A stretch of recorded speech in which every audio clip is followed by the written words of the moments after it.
All right, hey everyone, welcome back to Tapestry Music. My name is Jonathan Lindsay. And my name is Joshua Theobald. And if you've seen a couple of the last videos, I've mentioned that we've been getting a lot of vintage guitars in lately, which we have. Oh yeah, we've been really lucky. So I did say there'd be more vintage guitar videos coming, and here we are with not one, but two vintage guitars in this one.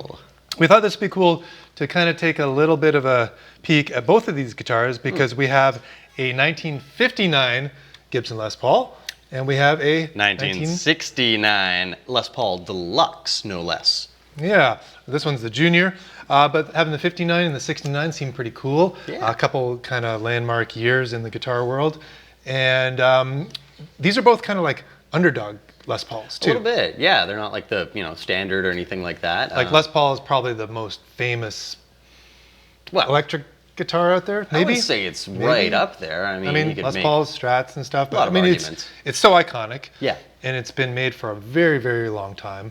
But these are a couple of the variations that are the lesser known ones. So it'd be really fun to dig into these and just experience them and see what they're all about. I think age before beauty, or we should do the 59 first. Oh yeah, let's go chronologically for sure. So we've got a Dr. Z Maz 18 that we're going to plug into. But let's talk about this guitar for a minute, maybe before I plug in. Yeah. So, I mean, this is about as simple as it gets. Well, it's a piece of wood with some electronics in it, isn't it? This is a slab mahogany body, and it's flat. They were trying to keep the cost down on these, so it doesn't have the arch top. It's totally flat. Came in single cut and double cut versions. That is true. We got the double cut one here. Yeah. And they were also available as the Special and the Junior. Junior being the single pickup. Yes. Special being two pickups. You guessed it. So this is super simple. We got one P90 pickup up against the bridge. We got a volume. We got a tone. Not a whole lot else, but we got a nice original P90 here. And you can see we've got the original wraparound bridge. This is the earliest sort of designs there, so there's no intonation spots on the top there. It's just rounded off. You get two little set screws to angle that to get it as close as you can. Yeah. Got a lovely tortoiseshell pickguard on there. These tuners, original tuners, and what's that sticker say? Can you read that? That says Paramount Music. Bob Tartini. That's in New Westminster, BC. This, to my eyes, looks like the original Paramount Music sticker there. From a long time ago. We'll edit in a close-up of that later, I imagine. That's pretty cool. And this has got its original cherry lacquer on there. It's gorgeous. You know, it's in pretty good shape. Yeah, I gotta say, like, honestly, I like finish checking, but I also, appreciate when it's not there. I'm really surprised this hasn't got, like, the spider webbing kind of going all over it. Yeah, I mean, it's got little dings here and there, and, the back's got a little bit of buckle rash, but it's in really, really nice You could shape. be fooled into thinking this is like a 2000s or 90s like reissue, just like a Murphy Lab or something like that. Yeah, totally. Like it's got that tasteful relicking, but it's not like beat up. But it is the real deal. Yes. All right, let's check out what this one pickup sounds like. Okay. No fuss, no.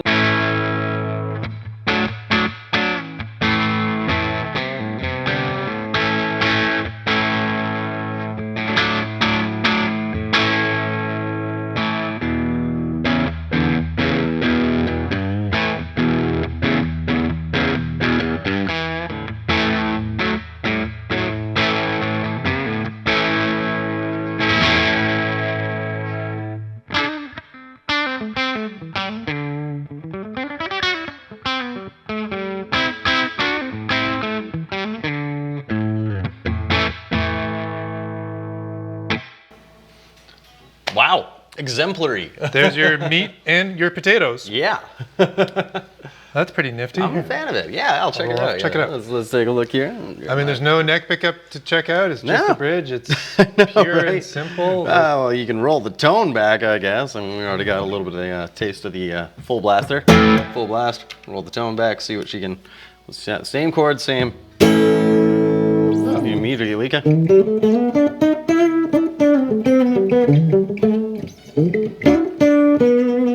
All right, fair enough. Almost be fooled into using it as a jazz guitar. You could, if you weren't looking at it, there's a possibility there. A lot of the old, ES style guitars had P90s in them as well, right? So, hit it with some dirt. I don't see why not. I got nothing. We got the Greer Southland drive pedal. Yeah.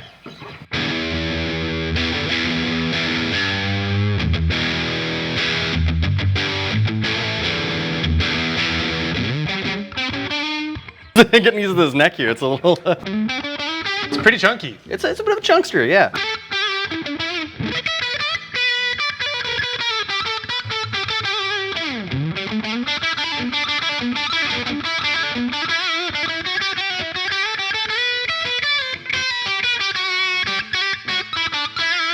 Yeah, you get into this is a nice combination actually. I mean, it's Definitely rips with the distortion. It really does, yeah. And I mean, somebody who's I think really brought a lot of attention back to the juniors is Billy Joe from Green Day, right? Yes, he did. He's always been a real player of juniors and specials and stuff like that. Joan Jett as well, I think. Yeah. She's featured. I think she's more of a single cut player, but Those P90s and then like Marshall Stack, you can rock. Oh, yeah, it's gonna pump. I mean, especially you don't have to deal with all the extra knobs, which I personally like. 2 more knobs. We will get there.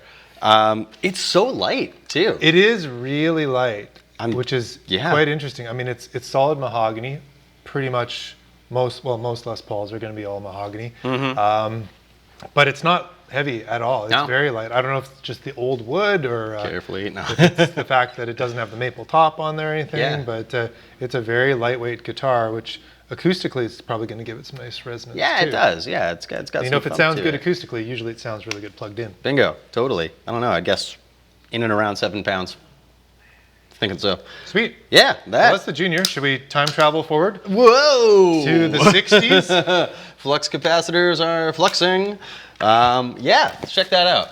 So for me, this is one of the most iconic finishes. You got it. I got it. Yeah, we'll just do the old change over there. Ta-da! The gold top. There we go. So this is 1969.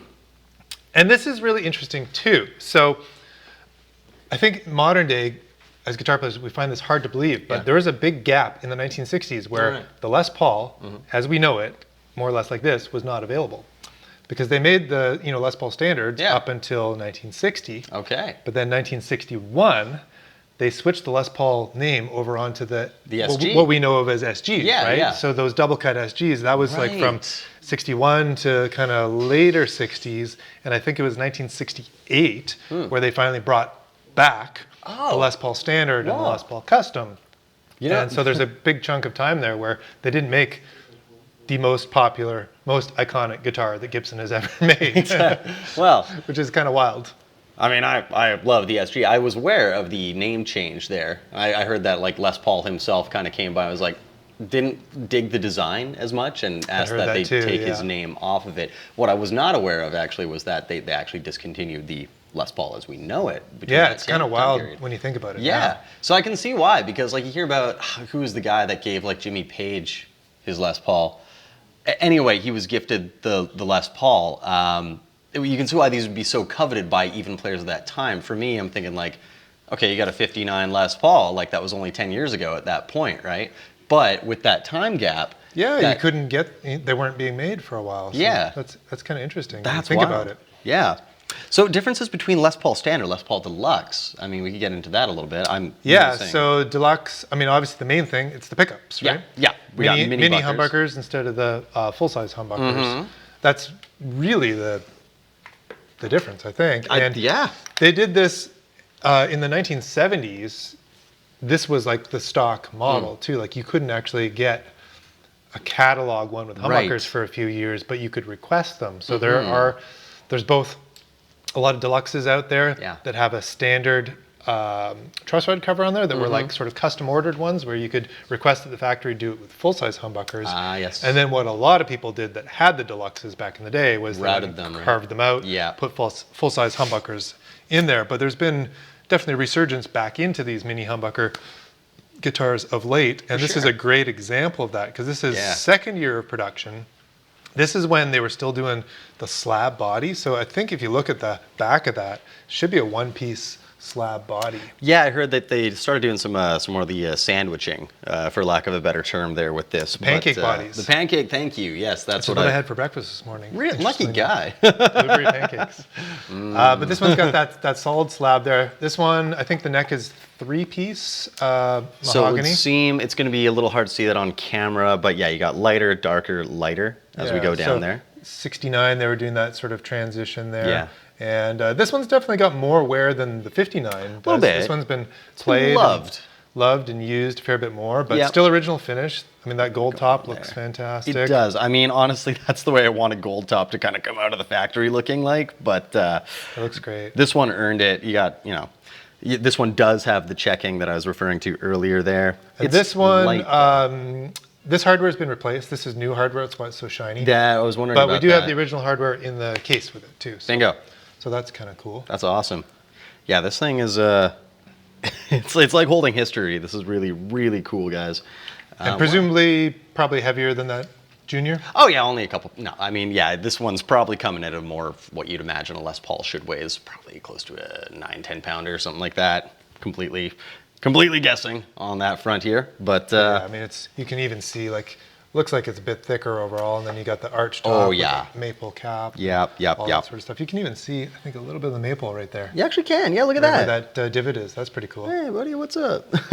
Well, let's check out these mini humbuckers. Let's see what this sounds like here. Let's give it a little blast on the clean first here. See what happens. Let's probably take the amp off standby. Would probably be helpful here. Pro tip.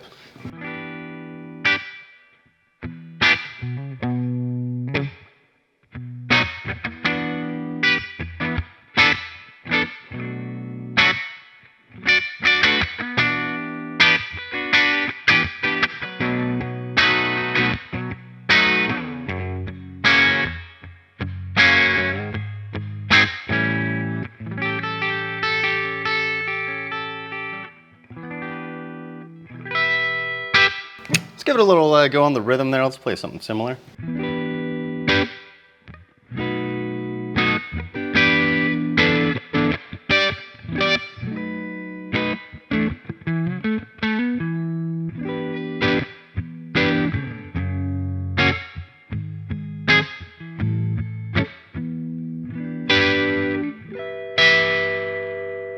Very responsive. That's interesting. So I haven't played a lot of guitars with mini humbuckers, Sure. but somehow I was expecting it to sound thinner. Yeah. I don't know why that is, Yeah. but I just assumed it'd be like a thin sounding guitar. But this is very warm and it's quite rich. Yeah, I don't know if that's age, if that has to just do the way they wound pickups back in the day, or what exactly it is. But they have personality. They're different from full size, but not by any means in a bad way. It's a little mellower than I was expecting Yeah, too. yeah. It's not as sharp as I was expecting. No, it's nice because even when you give it that good little sting, it drives the amp. It kind of gives that attack that almost does that little slightly distorted thing, but it's a very soft arc up to that zenith of the sound wave there. The zenith of the sound wave. Oh, I concur. That's the word of the day. I like that. It's the name of my art rock band coming up. Or something. There you go, zenith of the sound wave.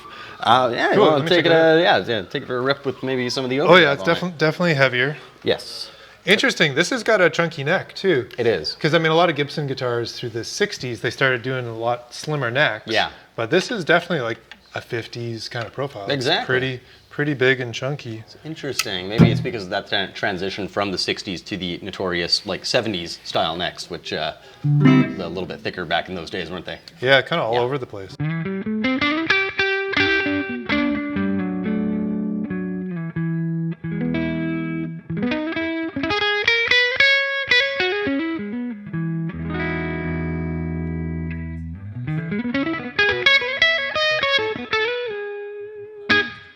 There you go.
Wow, It's a little addictive, isn't it? that's cool. I mean, it's got plenty of punch, Oh, yeah. plenty of output in a vintagey kind of way. That's a lot of fun. I mean, great rock guitar, great blues guitar, great character.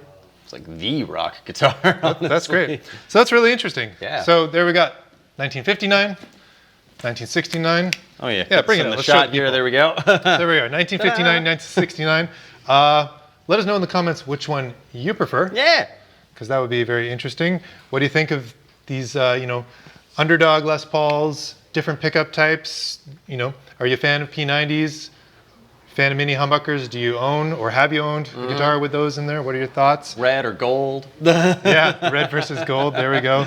I think these are both really cool guitars, Yeah. and we're super stoked to have them in the shop here down at Tapestry Music on Main Street. If you haven't been in yet, come and check out our new store. Come This is on. fantastic. We got lots more cool vintage stuff up on the wall, so come on in Sure. and say hi. And if you're looking to get rid of any other vintage gear of your own, hey, don't hesitate. Come and show us. We'd love to see it. Awesome. We'll see you next time.